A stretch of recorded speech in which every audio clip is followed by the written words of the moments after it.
इनके जी भर करके गंभीर आरोप के बावजूद भी वहां के कामदारों को, वहां के कर्मचारियों को उकसाने की भरपूर कोशिश के बावजूद भी आज HAL देश की आन बान शान बन के उठ रहा हो। आदरणीय अध्यक्ष जी, जिसका बुरा चाहते हैं वो कैसे आगे बढ़ता है, मैं तीसरा उदाहरण देता हूं। आप जानते हैं LIC के लिए क्या क्या कहा गया था? LIC बर्बाद हो गई, गरीबों के पैसे डूब रहे हैं, गरीब कहां जाएगा, बेचारे ने बड़ी मेहनत से LIC में पैसा डाला है। क्या कहें, जितनी उनकी कल्पना शक्ति थी, जितने उनके दरबारियों ने कागज पकड़ा दिए थे, सारे बोल लेते थे, वो सारे बोल लेते थे। लेकिन आज LIC लगातार मजबूत हो रही है। शेयर मार्केट में रुचि रखने वाले को भी ये गुरु मंत्र है कि जो सरकारी कंपनियों के लोग गाली देना, आप उसमें दांव लगा दीजिए साहब, अच्छा ही होने वाला है।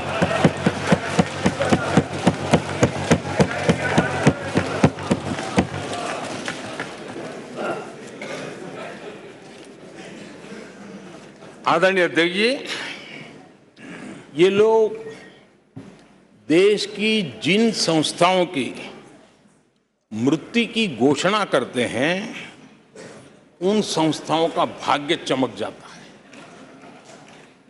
और मुझे विश्वास है कि ये जैसे देश को कोसते हैं, लोकतंत्र को कोसते हैं, मेरा पक्का विश्वास है देश भी मजबूत होने वाला है, लोकतंत्र भी मजबूत होने वाला है, और हम तो होने ही वाले हैं। आदरणीय अध्यक्ष जी, ये वो लोग हैं जिन्हें देश के सामर्थ्य पर विश्वास नहीं। इन लोगों को देश के परिश्रम पर विश्वास नहीं है, देश के पराक्रम पर विश्वास नहीं है। कुछ दिन पहले मैंने कहा था कि हमारी सरकार के अगले टर्म में, तीसरे टर्म में, भारत दुनिया की तीसरी टॉप अर्थव्यवस्था बनेगा।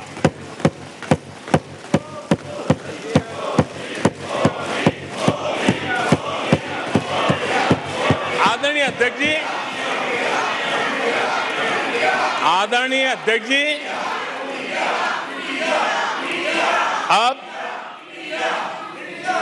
देश के भविष्य पर थोड़ा सा भी भरोसा होता जब हम ये क्लेम करते हैं कि हम आने वाले 5 साल में, तीसरे टर्म में, हम देश की इकोनॉमी को तीसरे पर लाएंगे।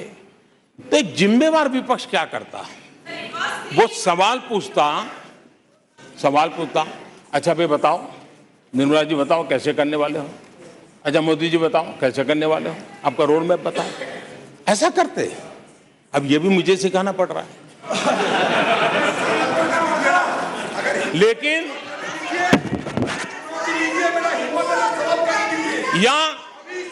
या वो कुछ सुझाव दे सकते थे, ये कुछ सुझाव दे सकते थे, या फिर कहते हम चुनाव में जनता के बीच जाकर के बताएंगे कि ये तीसरे की बात करते हैं, हम तो 1 नंबर पे लेके आएंगे, और ऐसे ऐसे लेके कुछ तो करते यार। लेकिन हमारे विपक्ष की त्रासदी ये है, और उनके राजनीतिक विमर्श पर गौर कीजिए। कांग्रेस के लोग क्या कह रहे हैं? अब देखिए कितना कल्पना दारिद्र्य है। इतने सालों तक सत्ता में रहने के बाद भी क्या अनुभवताहीन बातें सुनने को मिल रही है जी। क्या कहते हैं ये कहते हैं इस लक्ष्य तक पहुंचने कुछ करने की जरूरत नहीं, ऐसे ही होने वाला है तीसरे नंबर पे। बताओ, मुझे लगता है कि इसी सोच के कारण वो सोते रहे इतने सालों तक, तो अपने आप होने वाला है। वो कहते हैं बिना कुछ किए तीसरे पहुंच जाएंगे। और कांग्रेस की माने अगर सब कुछ अपने आप ही हो जाने वाला है, इसका मतलब है कांग्रेस के पास न नीति है, न नियत है, न विजन है, न वैश्विक अर्थव्यवस्था की समझ है और न ही भारत के अर्थ जगत के ताकत का पता है।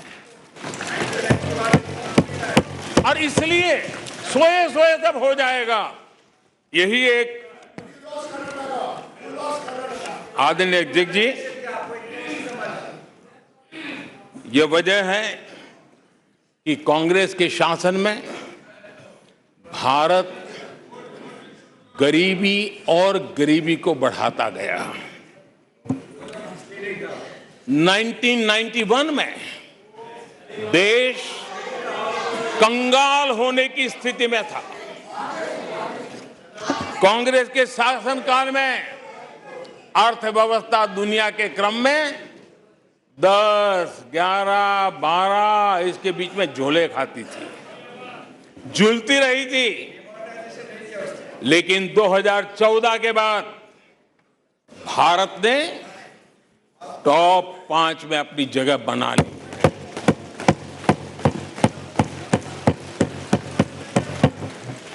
कांग्रेस के लोगों को लगता होगा कि ये कोई जादू से लकड़ी से हुआ है, लेकिन मैं आज सदन को बताना चाहता हूं माननीय अध्यक्ष,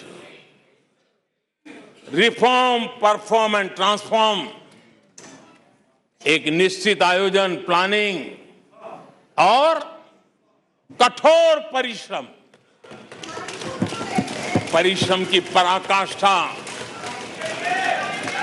और इसी की वजह से आज देश इस मुकाम पर पहुंचा है।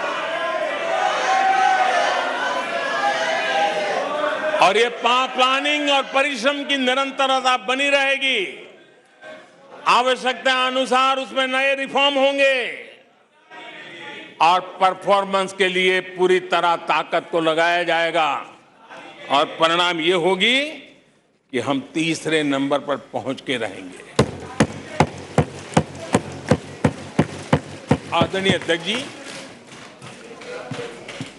देश का विश्वास मैं शब्दों में भी प्रकट करना चाहता हूं, और देश का विश्वास है कि 2028 में आप जब अविश्वास प्रस्ताव लेके आएंगे, तब ये देश पहले 3 में होगा। ये देश का विश्वास है।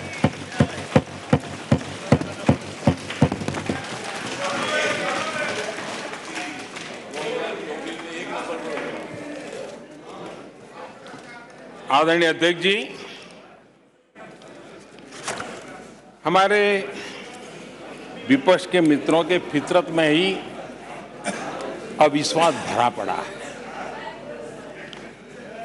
हमने लाल किले से स्वच्छ भारत अभियान का आह्वान किया, लेकिन उन्होंने हमेशा अविश्वास जताया।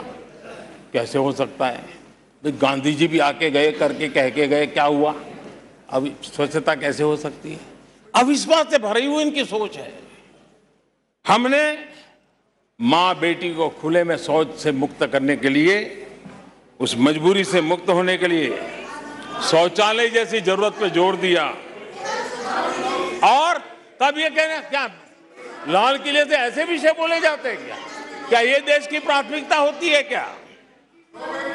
हमने जब जन धन खाते खोलने की बात की, तब भी यही बात निराशा की। क्या होता है जन धन खाता? उनके हाथ में पैसे कहां है? उनका जेब में क्या पड़ा है? क्या लेके आएंगे? क्या करेंगे? हमने योग की बात की, हमने आयुर्वेद की बात की, हमने उसको बढ़ावा देने की बात की, तो उसका भी मखौल उड़ाया गया। हमने स्टार्टअप इंडिया की चर्चा की, तो उन्होंने उसके लिए भी निराशा फैलाई। स्टार्टअप तो कुछ हो ही नहीं सकता है। हमने डिजिटल इंडिया की बात कही, तो बड़े बड़े विद्वान लोगों ने क्या भाषण किए।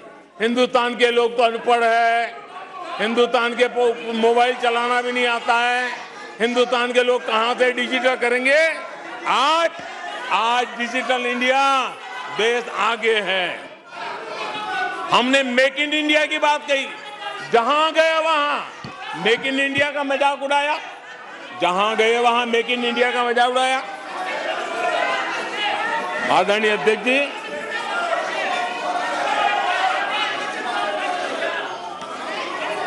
कांग्रेस पार्टी और उनके दोस्तों का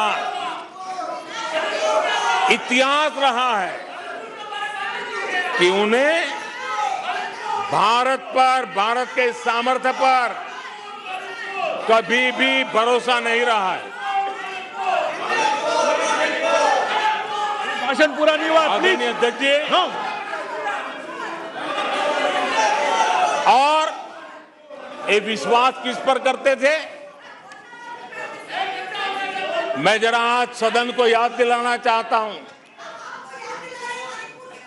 पाकिस्तान सीमा पर हमले करता था, हमारे यहां आए दिन आतंकवादी भेजा जाता था, और उसके बाद पाकिस्तान हाथ ऊपर करके मुकर जाता था, भाग जाता था, बोले हमारी तो कोई जिम्मेवारी नहीं है, कोई जिम्मा लेने को तैयार नहीं होता था।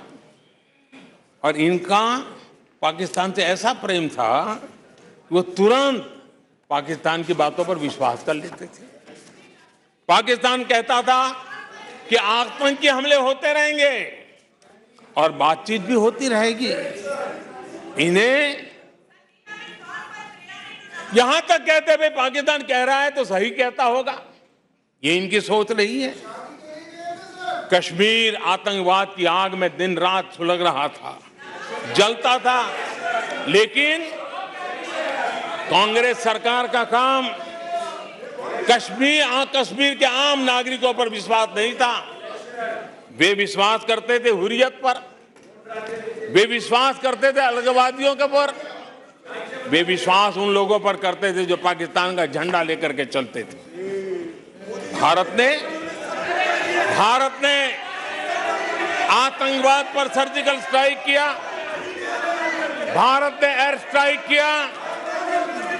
इनको भारत की सेना पर भरोसा नहीं था, उनको दुश्मन के दावों पर भरोसा था।